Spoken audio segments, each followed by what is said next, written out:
Vamos dar continuidade, então, vamos começar falando agora sobre a restauração de livros. Então, essa é uma parte que eu vou passar mais rapidinho, tá? Porque os artigos, eles são bem claros quanto a isso.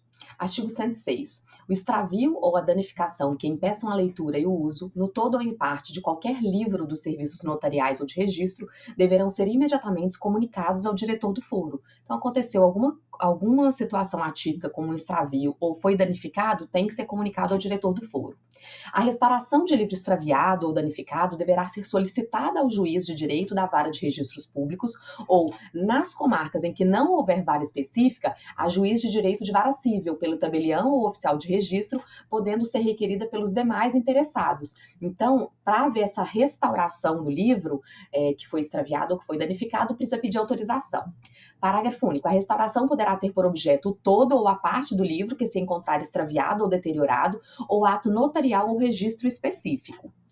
Para a instrução do procedimento de autorização de restauração, poderá a autoridade indicada no artigo 107 deste provimento requisitar novas certidões e cópias de livros, assim como cópias de outros documentos arquivados na serventia. Então, a autoridade pode solicitar essas certidões, esses documentos na serventia, exatamente para poder autorizar ou não essa restauração. Artigo 109. Autorizada a restauração nos termos do artigo 107 deste provimento conjunto, esta será prontamente efetuada quando houver elementos constantes dos índices, arquivos, traslados, certidões e outros documentos apresentados pelo tabelião ou oficial de registro e pelos demais interessados. Isso, gente, são aquelas situações em que há uma deterioração, em que não é possível recuperar todos os dados que constavam no documento original, tá? Então, nós no Cartório de Papagaios temos feito algumas restaurações, nós pedimos autorização para fazer isso, mas eram porque os livros estavam em estado muito deteriorado, mas a gente não deixou de visualizar as informações, pelo fato de que tem alguns livros em que pode ser que a gente não consiga visualizar de forma completa todas as informações, de tão deteriorado que o livro estava, mas a gente pediu para a gente restaurar exatamente com base nesses artigos, para melhorar a situação dos livros, para que a gente não perca mais informações. A restauração do assento no ofício de RCPN, a que se refere ao artigo 109, parágrafos, poderá ser requerida perante a autoridade indicada no artigo 107 deste provimento, no domicílio da pessoa legitimada para pleiteá-la e será processada na forma prevista na referida lei. Quando proveniente de jurisdição diversa, o mandado autorizando a restauração deverá receber o cúmplice do diretor do foro a que estiver subordinado o ofício de RCPN em que é lavrado o assento a ser restaurado. Tá? Esse é no caso de que o mandado vem de uma outra jurisdição, e aí, como a gente fica na dúvida se a gente deve ou não cumprir, a gente precisa desse cúmplice do nosso diretor do foro, né, diretor do foro ligado à comarca do cartório, exatamente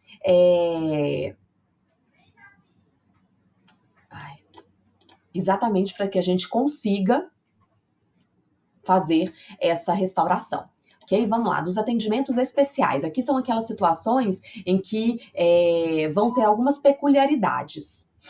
Artigo 111. Se algum comparecente ao ato não puder ou não souber escrever, outra pessoa capaz assinará por ele, a seu rogo, a seu mando, podendo assinar por mais de um comparecente, se não forem conflitantes seus interesses, devendo constar do ato o motivo da assinatura a rogo. Então, gente, aquela situação em que a pessoa chega para abrir, para reconhecer uma firma, para assinar uma escritura, mas ela não assina. Então, por que ela não assina? Então, é importante sempre a gente constar por que essa pessoa não assina.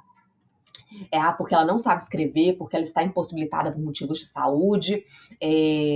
Algumas vezes vem até na própria carteira, né, que a pessoa na carteira de identidade que a pessoa não assina, mas tirando o fato que quando não vem na carteira de identidade, a gente precisa perguntar para a parte por que ela não assina. Essa situação, gente, da pessoa não assinar é diferente da situação da pessoa que não tem capacidade, tá? Então, essa pessoa que não assina, ela tem capacidade para a prática do ato, tá? Ela tem que ter a capacidade civil, ou seja, ela tem a idade, tem mais de 18 anos, ou, né, no caso de testamento, acima de 16, mas ela é capaz, ela entende o ato, ela consegue manifestar, ela consegue fazer essa manifestação de vontade para a prática do ato, tá? E ela somente não assina, tá? É diferente daquela pessoa que sequer tem consciência, não consegue fazer a manifestação de vontade. Não é essa a situação aqui.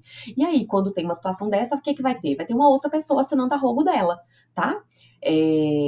Exatamente para suprir isso. Então, como que a gente faz? A gente colhe a digital do comparecente do ato, né, do requerente, né, do outorgante, depende da situação, a gente coleta a digital dele e de quem vai assinar a rogo, aí assina, ok? Parágrafo 1º. A pessoa que assinar a rogo deve ser conhecida e de confiança daquele que não puder ou não souber assinar, e deve ser alheia à estrutura da serventia. Então, por exemplo, um funcionário não pode assinar a rogo, né, de alguém que está ali solicitando algum ato. Parágrafo 2º. É recomendável colher, se possível, a impressão digital do polegar direito de quem não puder ou não souber assinar, com os cuidados técnicos necessários à obtenção de traços nítidos. Parágrafo 3º. Impossibilitada a coleta de impressão digital no polegar direito, poderá ser colhida a do esquerdo ou de outro dedo da mão ou ainda de dedo do pé, fazendo-se constar referência ao dedo coletado. Se algum dos comparecentes não souber a língua nacional e o tabelião ou oficial de registro não entender o idioma em que se expressa, participará do ato um tradutor público como intérprete, ou, não havendo tal profissional na localidade, estando impedido, incomunicado ou impossibilitado de comparecer, participará outra pessoa capaz que, a critério do tabelião ou oficial de registro, tenha idoneidade e conhecimentos bastantes. Então, olha só a situação, gente. Pensa que um comparecente, ele não sabe se manifestar na língua nacional. Então, ou seja, ele não fala português e ele não entende o português. Então, precisa ter uma pessoa, para participar do ato, um tradutor ou um intérprete. Um tradutor público como intérprete. Então, precisa ter essa pessoa para traduzir, exatamente para saber, será que ele tem ciência do que ele está assinando, né? Isso é no caso também do tabelião ou do oficial de registro não entender o idioma que a pessoa se expressa, tá? E se vamos supor que não tem tradutor público, ou ele está impossibilitado, ou ele está incomunicado, ou ele está impedido por algum motivo, aí sim vai comparecer uma outra pessoa que seja capaz e que, a critério do tabelião do oficial de registro, tenha idoneidade e conhecimento, tá? Gente, o artigo 113 tratava da pessoa portadora de deficiência visual. Foi revogado pelo provimento conjunto, tá? Por quê? Olha só o que ele previa. Vamos ver aqui. Exigirá, no atendimento à pessoa portadora de deficiência visual, o tabelião oficial de registro exigirá a apresentação de documento de identidade oficial e lhe fará a leitura do ato praticado em voz alta, fazendo dele constar o número e o órgão expedito do documento apresentado, a assinatura de 2 testemunhas e a do próprio interessado, se souber assinar. Ou seja, né, é um dispositivo que acaba fazendo uma discriminação. Por quê? Porque a pessoa portadora de deficiência visual, se ela consegue compreender, consegue manifestar a vontade dela, se consegue compreender a prática do ato por outros meios, é desnecessário fazer com que sejam exigidos mais requisitos simplesmente porque ela tem uma deficiência visual. Então, estaria havendo uma discriminação por conta disso. Está sendo exigida estão sendo exigidos mais requisitos por causa da deficiência dela, tá? O que é desnecessário realmente. Se a pessoa ela é deficiente visual e ela vai praticar, por exemplo, uma escritura pública, vai ser feita a leitura, na verdade, são exigidos, constam alguns requisitos, né, que vai ser feita a leitura em voz alta pelo próprio tabelião, um escrevente autorizado, e aí vai ser feita a leitura por uma pessoa da confiança dela, então não precisa da assinatura de 2 testemunhas, constar número específico de documento, nada disso, porque, na verdade, o documento seria exigido de qualquer um, independente de ter a deficiência visual ou não. Artigo 114. Quando para a prática do ato for obrigatória a identificação do interessado, deverá ser apresentado o original de documento de identificação oficial com foto que permita o efetivo reconhecimento do portador, dentro do prazo de validade, se houver. Então, no caso, gente, existem alguns atos que eles precisam, que é obrigatória essa identificação.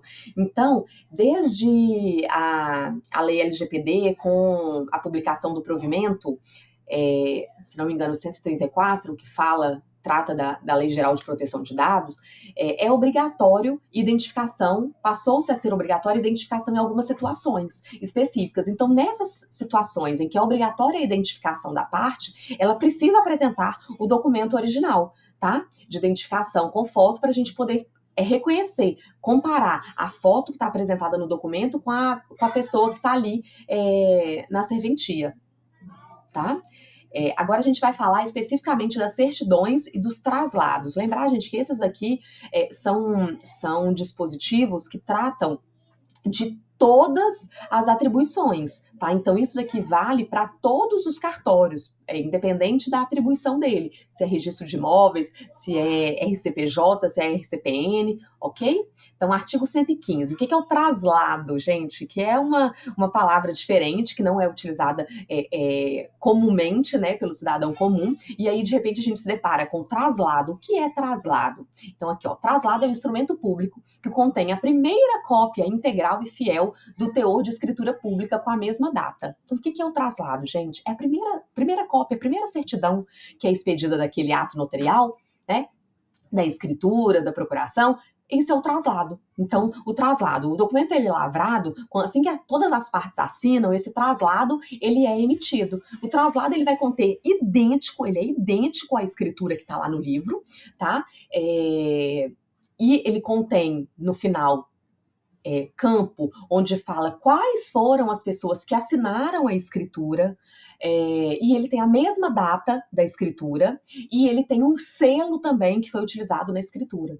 Ou seja, é idêntico ao que consta na escritura que está lá no livro, tá bom? É o traslado, é a primeira cópia que é emitida do ato notarial praticado. Então, artigo 116. O que é certidão? A certidão é um instrumento público expedido em razão do ofício e que contém alternativamente. Então, gente, a gente tem certidão de vários tipos, tá? Então, e cada atribuição acaba utilizando mais alguns termos. Mas aqui, gente, a gente está vendo, no geral, para todas as atribuições, para todas as serventias extrajudiciais, qual que é o conceito da certidão, o que ela vai conter. Ela vai conter a cópia integral e fiel do teor de escrito existente em livro ou um arquivo da serventia, ou ela vai conter um resumo do ato praticado ou de um documento arquivado na serventia, ou ela vai conter o relato da realização dos atos, conforme quesitos, ou ela vai conter a negativa da existência de atos. Então, a gente pode ter a certidão em resumo, que é um resumo do ato, ou ela vai ter a certidão, o inteiro teor da certidão, né, que é a cópia integral, e aí ela pode ser digitalizada, datilografada, né, e a gente tem a certidão conforme quesitos. O que é a certidão conforme quesitos? A parte pergunta uma coisa, ela faz um quesito e o cartório responde esse quesito. E tem a certidão negativa, que consta que não há determinado ato na serventia, ok? Parágrafo 1º. No caso de emissão de certidão de inteiro teor, cabe ao tabelião ou oficial de registro emitir certidão dos atos praticados, documentos arquivados ou digitalizados. Então, olha só, a certidão ela pode ser do ato ou ela pode ser de um documento arquivado, tá? E quando ela é do ato, ela pode ser digitada, ou seja, o teor digitado, ou ela pode ser digitalizada, ou seja, é a cópia reprográfica, tá? Então, tem essas duas formas. E quem define isso é o tabelião ou oficial de registro, que vai definir qual é a forma que ele vai fornecer essa certidão. Aqui no cartório de papagaios, a gente pergunta para a parte, né? Vem no próprio requerimento da certidão, quando a parte solicita uma certidão de inteiro teor, ela preenche o requerimento e no requerimento ela marca se ela quer a cópia datilografada ou digitada, né? Digitalizada ou digitada. Ela escolhe e a gente fornece das duas formas. Parágrafo 2º. No caso de emissão, mas olha só, então, né, atenção, no caso da parte não escolher mesmo aqui no cartório de papagaios, é escolha do tabelião, tá? Então, não existe possibilidade da parte reivindicar uma outra forma da certidão de inteiro teor. No caso de emissão de certidão conforme quesitos, a parte deverá indicar com clareza as informações que deseja obter. Então, a certidão conforme quesitos é aquela certidão em que a parte ela vai indicar o que ela quer saber. É a hora que ela faz uma pergunta, né? Ela faz um questionamento, ela faz um quesito e o cartório responde. Artigo 117. O traslado e a certidão de inteiro teor poderão ser extraídos por qualquer meio reprográfico, desde que assegurada a fidelidade da cópia ao original e indicada a localização do texto reproduzido. Então, inclusive, o traslado, ele pode ser através de cópia reprográfica. Parágrafo 1º. A margem superior da frente, né, do anverso da folha, consignará as designações do estado, da comarca, do município, do distrito e do serviço notarial ou de registro. E no caso de traslado, a espécie e o número do livro, bem como o número da folha. Então, no traslado tem que constar o número do livro, o número da folha, os dados do cartório, né? Então, isso é requisito para os atos, tá? Dos atos. Parágrafo 2º.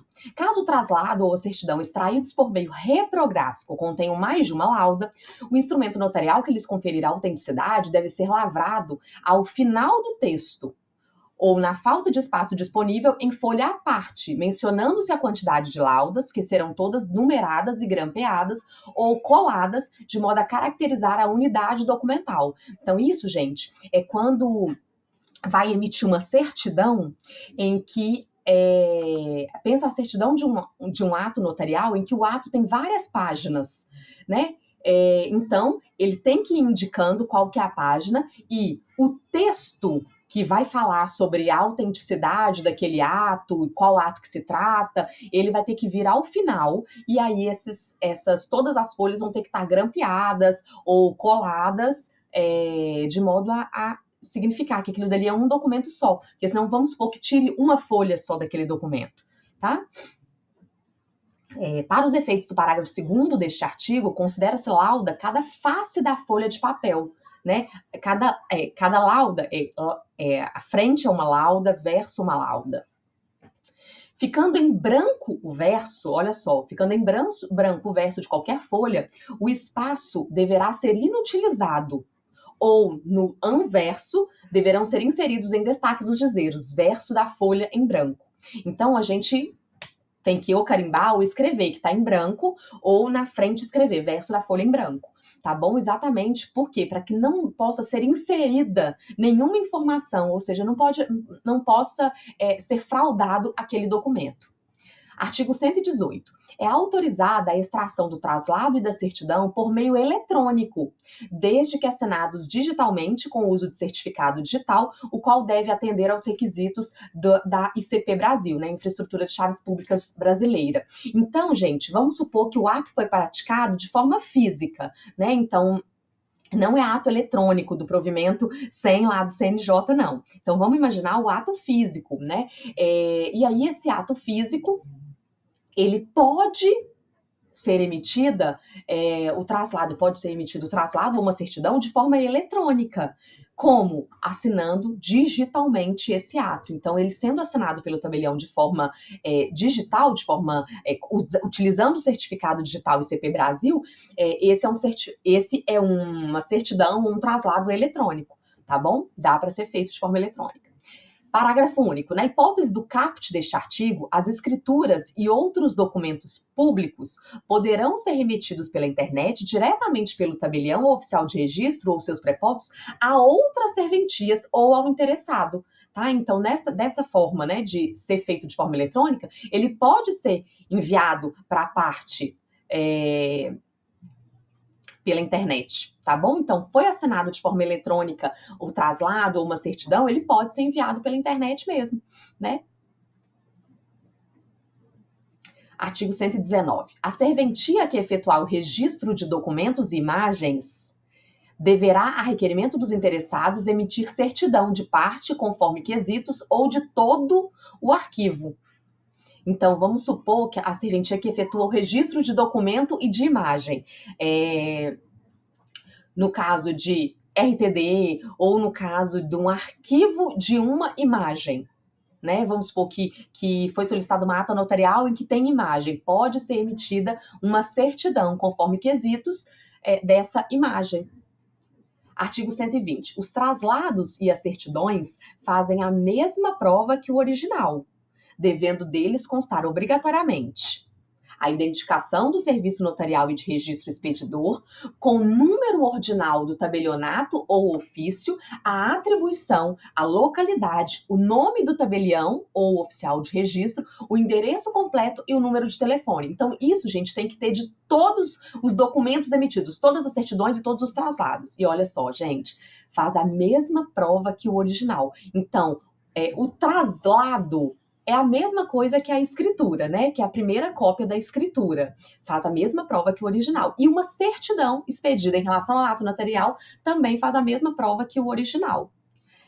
Artigo 121. Da busca realizada, será entregue ao interessado comprovante da prática do ato, nas hipóteses em que dela não resultar o fornecimento de certidão. Então, gente, quando a pessoa ela só solicita a busca, a gente precisa fazer um documento em que mostre para ela que foi feita a prática do ato, foi praticado o ato, ou seja, foi feita a busca. E qual foi o resultado da busca? A busca foi positiva ou a busca foi negativa? Se a busca foi negativa, a parte mesmo assim, ela pode requerer uma certidão negativa, ou a busca foi positiva e a parte quer a certidão. Aí a gente não precisa fazer a emissão da prática do ato da busca. Aí a gente vai fazer a emissão só da certidão. Por quê? Porque toda vez que a gente faz uma busca, se tem uma certidão daquele ato, a gente pode utilizar o valor da busca para abater na certidão. Então, na verdade, o que a gente faz, a gente pratica, na verdade, o ato da certidão. A gente não pratica o ato da busca, a gente pratica o ato só da certidão, né? Porque a gente vai selar a certidão. E aí a gente pode abater o valor, mas vamos supor que seja negativo, a gente tem que dar para a parte o resultado disso. Olha, fiz a busca e não consta nos registros dessa serventia, vamos supor, o nascimento do fulano.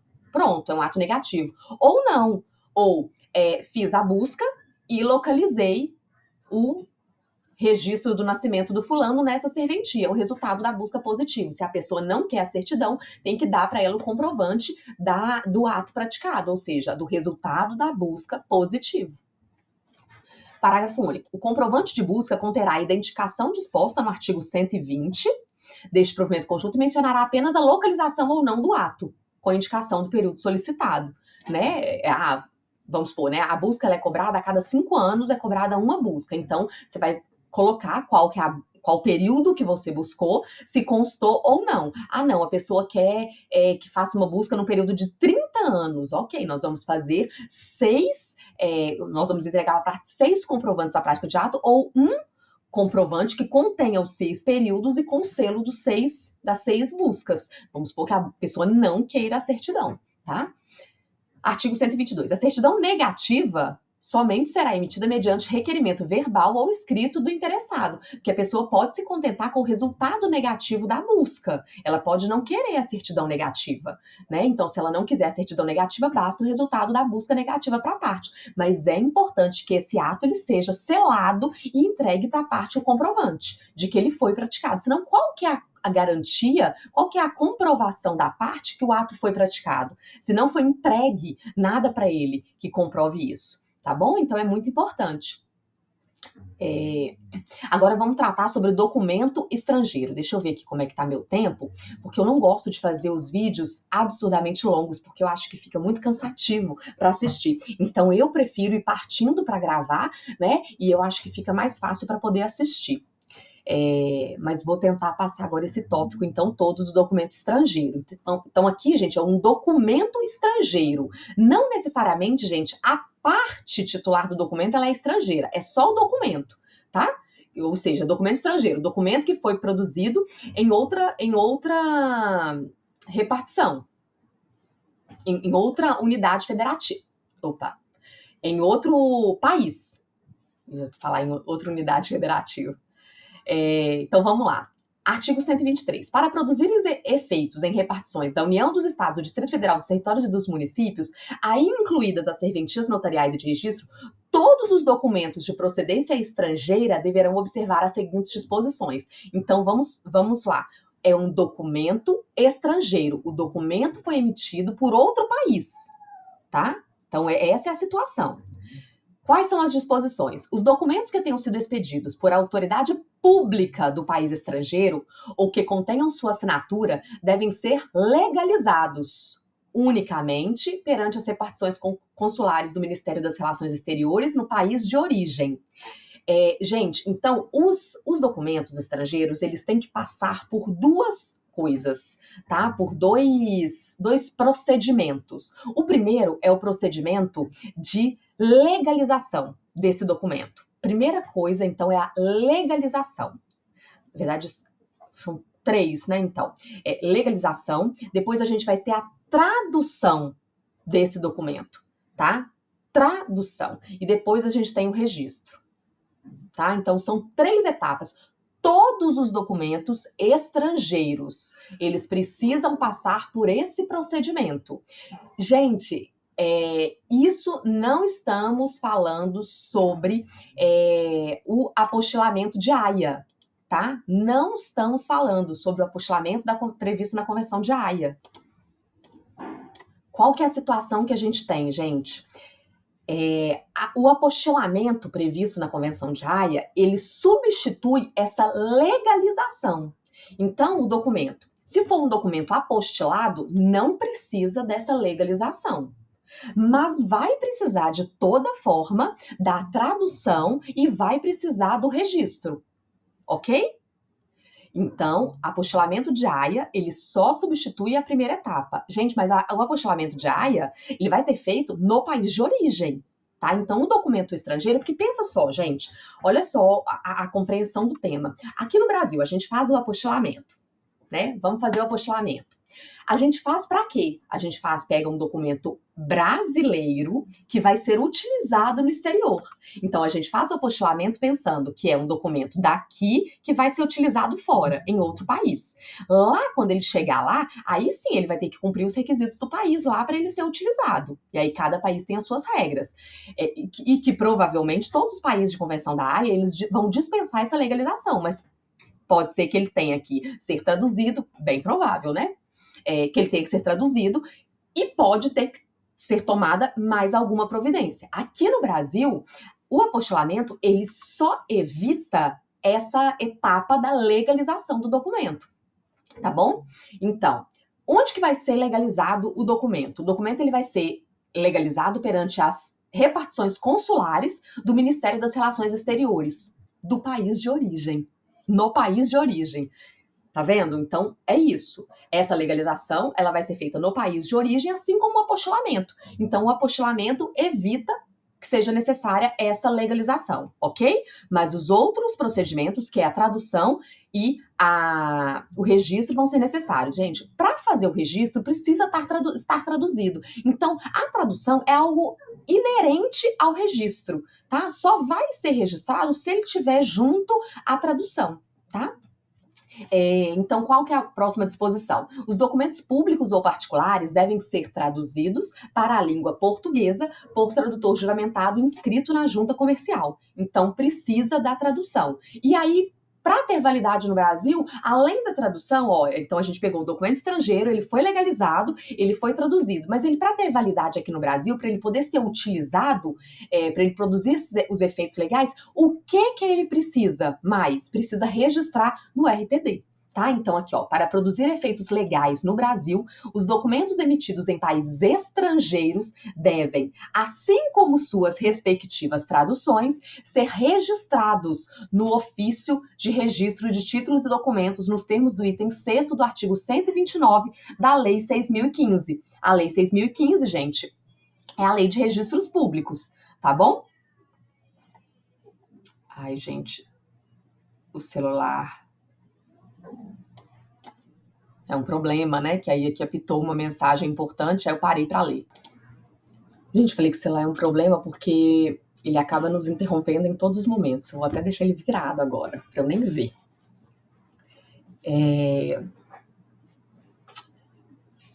Então, parágrafo único. Não podem ser realizadas comunicações, avisos, intimações ou notificações extrajudiciais em língua estrangeira, mesmo que conste do documento também uma versão do texto em língua portuguesa, salvo se acompanhados de tradução efetuada pelo tradutor juramentado na forma do inciso 2º. Artigo 124. O procedimento previsto no artigo 123 deste provimento conjunto, não se aplica aos instrumentos lavrados em embaixada ou consulado brasileiro no exterior. Então, embaixada ou consulado brasileiro no exterior, gente, eles podem inclusive lavrar atos notariais. Então, se for lavrado na embaixada ou no consulado brasileiro, aí sim não precisa do procedimento previsto, porque ele vai ser equiparado a um documento produzido no Brasil. Artigo 124-A. Os estrangeiros poderão fazer prova de idade, estado civil e filiação mediante cédula especial de identificação ou passaporte, acompanhados de tradução. Ou seja, vamos supor que um estrangeiro vai praticar algum ato no Brasil. Vamos supor fazer uma escritura pública, ou de compra ou de venda de imóvel. Existe o Registro Nacional de Estrangeiro, RNE, isso mesmo. Registro Nacional de Estrangeiro, tá bom? Ou o passaporte, o próprio passaporte. Serve também como documento de identificação e para fazer prova da idade, do estado civil e da filiação. Parágrafo único. A identificação civil do estrangeiro refugiado para o casamento, olha só, gente, bem específico. A identificação civil do estrangeiro refugiado para o casamento, bem como para a prática de qualquer ato perante as serventias notariais e de registro, poderá ser feita mediante a apresentação do protocolo do pedido de reconhecimento da condição de refugiado, feito perante o Comitê Nacional para Refugiados, CONARE, guardadas as devidas cautelas e observadas eventuais exigências normativas específicas, as quais deverão ser analisadas de acordo com o caso concreto. Então, olha só, gente, é especificamente o estrangeiro refugiado, tá bom? Ele pode fazer prova da sua identificação civil mediante a apresentação do protocolo desse pedido de reconhecimento da condição de refugiado, tá?